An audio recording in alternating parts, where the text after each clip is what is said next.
મિત્રો, social media પર એક પોસ્ટ જે 3 થી 4 વાર કહી શકાય કે મારી નજર સામે આવી. મને લાગ્યું કે આ વિષય પર મારે વાત કરવી જોઈએ, તમારી આગળ પ્રશ્નો મૂકવા જોઈએ, તમારો અભિપ્રાય શું છે એ જાણવાની કોશિશ કરવી જોઈએ કે શું એવું લાગી રહ્યું છે કે ભાજપ હવે પરાજય તરફ આગળ વધી રહી છે.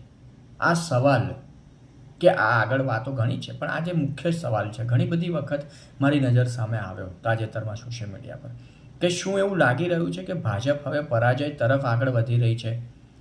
વિડીયો આખો જોયા બાદ તમારો અભિપ્રાય મને કોમેન્ટ બોક્સમાં જરૂરથી આપજો કે ભાજપ સંપૂર્ણપણે ઘેરાઈ ગઈ છે, ચારે તરફથી જમીની આધાર ગુમાવી રહી છે, કારણ કે ઉચ્ચ જ્ઞાતિ નાખુશ છે, નીચલી જ્ઞાતિ ભાજપની વોટ બેંક નથી, જેનજી એટલે કે આજની પેઢી, નવી પેઢી ભાજપની તરફેણમાં નથી, મધ્યમ વર્ગ પણ ક્યાંક ને ક્યાંક નારાજ છે, ખાસ કરીને મોંઘવારી જેવા વિષયમાં. અત્યારે આપણે જોઈ રહ્યા છે ખાંડ, આ છે તે છે, બધું મોંઘું છે.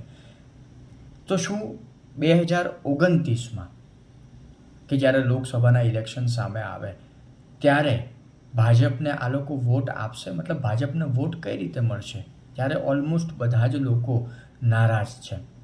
શું ભાજપના પતનની શરૂઆત થઈ ગઈ છે? આ એક મહત્વપૂર્ણ વિષય આજના માહોલ પ્રમાણે કહી શકાય. તમારો શું અભિપ્રાય છે મને કોમેન્ટ બોક્સમાં જરૂરથી જણાવજો.